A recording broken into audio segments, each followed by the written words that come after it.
Bonjour à toutes et à tous, bienvenue dans cette nouvelle édition d'Actuel. Elles vivaient dans les rues de Kinshasa. Désormais, ces jeunes filles ont un toit au-dessus de la tête et un foyer pour les accueillir, le centre Matumaini. L'industrie du porno est rarement tendre avec les femmes et pourtant c'est bien souvent le premier contact entre les jeunes et le sexe. Alors comment le rendre plus respectueux sans le dénaturer? On va en parler avec nos invités, Olympe Degé, autrice et réalisatrice de porno éthique et féministe, et le docteur Capote, animateur de prévention vie affective et sexualité. Mais d'abord, Kinshasa, la capitale de la République démocratique du Congo, compte plus de 30 000 enfants des rues, dont 20% sont des filles. Et pour leur venir en aide, Nouchka Texera a créé il y a 12 ans le centre Matumaini. Dans cette maison, qui ressemble plus à un foyer qu'à un orphelinat, elle accueille une quarantaine de jeunes filles à qui elle redonne espoir. C'est un reportage de Fatima Tawan, Armelco, Aurélie Bazara Kibangula, Cyril Bérard et Aude Richelet. Pamela et Vagnol sont deux jeunes filles tout juste indépendantes et qui reviennent à la maison.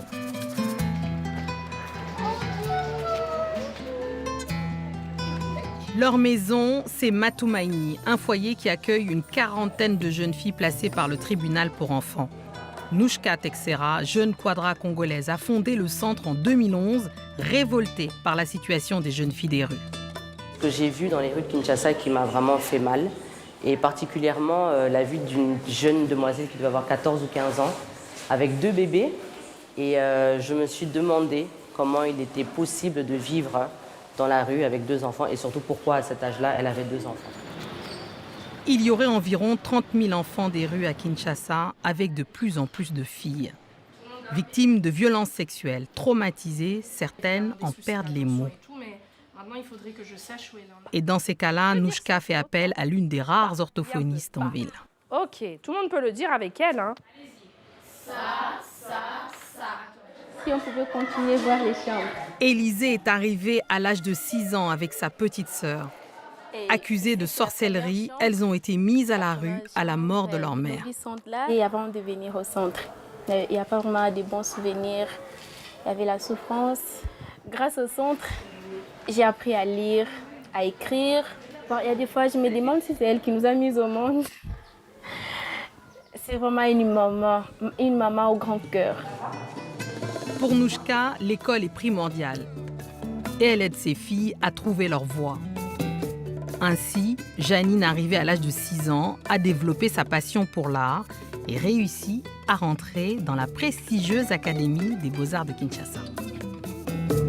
Avant, je me sentais un peu inférieure aux autres. Grâce à Matumaini, j'ai appris à être moi-même, à faire ce que j'aime faire, à avouer mes sentiments à travers mes œuvres. Mais sans aucune aide institutionnelle, le financement du centre est un défi.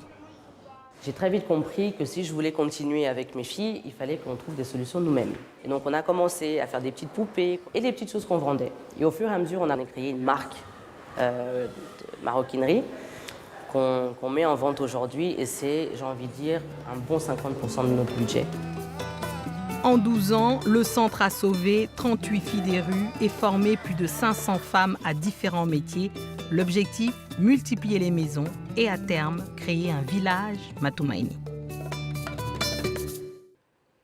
Aujourd'hui, hyper accessible et bien souvent gratuit, le porno entre de plus en plus tôt dans la vie des jeunes. Selon une étude Médiamétrie pour l'Arcom, la moitié des garçons de 12-13 ans consultent même des sites pornographiques. Tous les mois, des images qui montrent souvent des violences envers les femmes ne sont pas évidemment destinées à un public mineur et qui leur donnent souvent également une fausse idée de ce qu'est la sexualité. Alors comment faire en sorte que le porno ne soit plus un outil susceptible de nuire? Eh bien, on en parle avec nos invités. Olympe Degé, bonjour. Vous êtes autrice, réalisatrice de porno éthique et féministe et vous avez signé Jouir est un sport de combat aux éditions Larousse. Merci d'être avec nous. Et puis également sur ce plateau, docteur Capote, bonjour. Vous êtes animateur de prévention en vie affective et sexualité et vous signez cet été Pubère la vie, c'est aux éditions du Détour et ça sort au mois d'août. Merci à tous les deux d'être avec nous pour parler de cette question du porno. Olympe Degé, avant tout, vous faites du porno éthique et féministe, ça veut dire quoi? C'est un porno qui se propose comme une alternative à ce qu'on va trouver gratuitement sur les sites internet, où globalement on trouve surtout des vidéos qui sont faites par des hommes, pour des hommes et dans une logique commerciale. Donc le porno éthique et féministe va avoir une réflexion sur d'une part comment il est produit et d'autre part ce qu'il donne à voir. Il va essayer de proposer des vidéos qui vont être en concordance, en harmonie avec des valeurs humanistes, des valeurs égalitaires par exemple. Ça veut dire que, par exemple, il y a du consentement, pas de violence contre les femmes ou les hommes, d'ailleurs. Typiquement, le consentement, c'est un bon exemple parce que le consentement va être au cœur de la production. Par exemple, moi, j'ai travaillé sur comment protocoliser le consentement sexuel des performeurs, comment s'en assurer tout au long du tournage de la scène. Et on va aussi le donner à voir, donc le mettre en scène avec des performeurs qui vont échanger, dialoguer, communiquer pendant le sexe. Quelque chose qu'on voit très peu dans le porno mainstream. Oui, c'est pas parce qu'on est acteur X ou actrice X d'ailleurs qu'on est d'accord avec tout et qu'on n'a pas ses limites. Alors vous, docteur Capote, il y a cette étude médiamétrique qui est sortie pour l'ARCOM qui montre une hyperconsommation des sites pour adultes par des enfants, en tout cas des mineurs.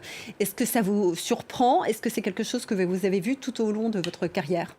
Moi, je me méfie toujours un peu de la panique morale autour du porno. Et je compare ça un peu aux drogues, en fait. C'est-à-dire que voilà, les drogues sont là et à un moment, les personnes consomment. Et comment on travaille sur leur consommation et à quel moment on essaye de voir un petit peu à quel moment la consommation est problématique ou pas, quoi. Donc, c'est plutôt notre boulot, en fait. Alors, on va voir un extrait de votre travail avec cet extrait du film Classe libre de Clara El Alouf qui montre vos interventions au lycée. Après, là, on dit ça serait mieux qu'il n'y ait pas de site porno et des choses comme ça. Mais au bout d'un moment, il faut aussi comprendre le fait que, voilà, quand l'enfant il commence à grandir, comme on dit, c'est des questions tabous qu'on va pas forcément parler avec nos parents. Ouais. On va pas forcément avoir une énorme base d'éducation sur ce type de questions. Et ce type de site, voilà, ça peut permettre à l'enfant de découvrir un monde à part, là où il va bientôt poser ses pieds. Alors justement, le porno comme outil d'apprentissage, c'est une bonne ou une fausse bonne idée? Moi, je leur pose la question, c'est-à-dire qu'est-ce qu'il y a du positif ou négatif sur le porno pour partir de leur représentation, en fait, parce que les miennes, finalement, elles n'intéressent pas grand monde. C'est eux qui vont un petit peu amener les choses, ce qui est le cas là, ce qui était plutôt intéressant. Bon, après, dans une configuration un petit peu spéciale, parce que c'est un documentaire qui était tourné sur la durée, je les ai vus plusieurs fois, donc ça laisse la place aussi à la confiance et pouvoir exprimer ce qu'ils vivent ou ce qu'ils ont rencontré assez facilement en fait. Ce qui n'est pas le cas quand je les vois 2 heures, où du coup c'est plus difficile face au groupe d'en parler, parce qu'on retrouve vraiment les rôles de genre habituels, où on a les garçons qui vont en rajouter beaucoup, des fois sans même être allés voir du porno, mais juste dans un rôle de genre très fort, et puis les filles qui par contre vont pas du tout l'évoquer, alors que probablement elles en voient aussi, quoi. Donc... Et puis moi j'ai l'impression qu'en fait c'est pas est-ce que c'est une bonne idée ou pas, c'est que c'est un fait. C'est le seul support d'éducation sexuelle qui existe et c'est vers ça que les jeunes se tournent parce que c'est là, quoi. Donc moi je me demande plutôt est-ce que la question c'est pas il faudrait plus d'éducation sexuelle et il faudrait de l'éducation au porno, de l'éducation aux médias, parce que là l'effet c'est que l'éducation sexuelle se passe en regardant du porno.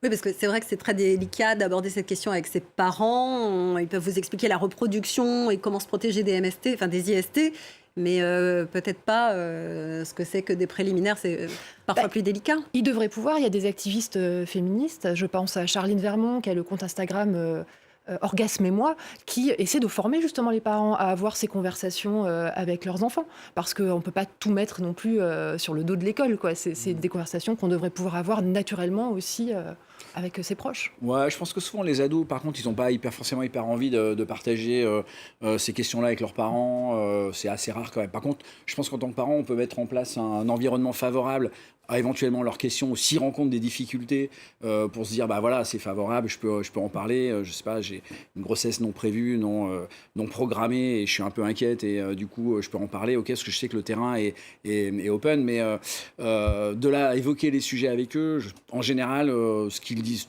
quasiment toutes et tous, c'est vraiment, c'est pas forcément un sujet qu'ils veulent aborder avec leurs parents, quoi. Olympe de Gey, vous disiez que vous aviez découvert un peu la sexualité via le porno et que ça vous avez poussé à vous demander d'abord ce que c'était qu'un bon coup avant de vous interroger sur vos propres limites.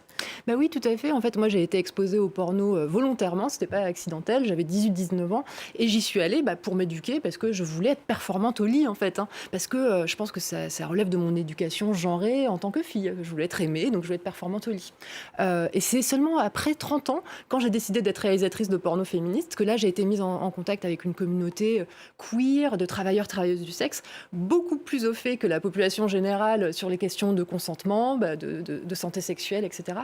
Et c'est là que je me suis posée pour la première fois la question de qu'est-ce que j'aime moi, qu'est-ce que je n'aime pas, quelles sont mes limites, comment est-ce que je peux les exprimer à un partenaire sexuel en étant à l'aise. Je me suis rendu compte que j'étais pas du tout à l'aise avec ça et qu'il fallait que je pratique plus. Et c'est vrai que dans le porno, il y a souvent cette question de performance de la part du garçon, de la fille, de désirabilité. Aujourd'hui, qu'est-ce qui explique que le porno éthique féministe ne soit pas plus développé ? Là, pour l'instant, on est trop dans une consommation du porno où on se voile un petit peu la face, on se dit bon, ça m'excite. J'ai un peu honte de nourrir cette industrie-là, donc je sais qu'elle est maltraitante, mais je vais ignorer cette dissonance cognitive. C'est pas grave si c'est pas en phase avec mes valeurs. Moi, je pense qu'il faut qu'on se ressente sur consommer des choses qui sont en phase avec nos valeurs. D'un mot, interdire le porno pour l'accès aux jeunes, c'est une bonne idée, c'est possible ? Bah, moi, je suis un acteur de prévention, donc l'interdiction et la répression, en général, ça m'intéresse pas, quoi, parce que de toute façon, la transgression, elle existe, et on le voit avec tout. Enfin, je faisais l'analogie avec les drogues. Voilà, du coup, là, on voit très bien, très clairement que l'interdiction ne marche pas. Donc, éduquer, c'est informer. La fameuse connaissance, la connaissance est une arme, c'est quand même la base. Et puis surtout, repérer à quel moment les choses sont problématiques. C'est-à-dire, quand un jeune est exposé contre son gré, contre son consentement à des images, là, c'est violent. Donc, qu'est-ce qu'on met en place, comment on travaille ça, etc. Enfin, il y a plein d'exemples qu'on peut donner, mais... Pour moi, c'est dangereux à plein d'égards d'interdire le porno. C'est dangereux pour les acteurs, actrices qui vont se retrouver à tourner dans des conditions encore pires. C'est dangereux aussi de renvoyer le message que la sexualité est quelque chose qu'on ne peut pas représenter, qui est prohibé. Pour moi, il faut il faut pas interdire, il faut encourager autre chose. Mais c'est un sacré parcours du combattant. Et c'est un sujet qu'on peut retrouver sur vos réseaux sociaux ou dans Cosette pour vous, Dr Capote. Merci beaucoup, Olympe de G. Merci beaucoup, Dr Capote, d'être venu avec nous. Merci à vous de nous avoir suivis. À très vite sur France 24.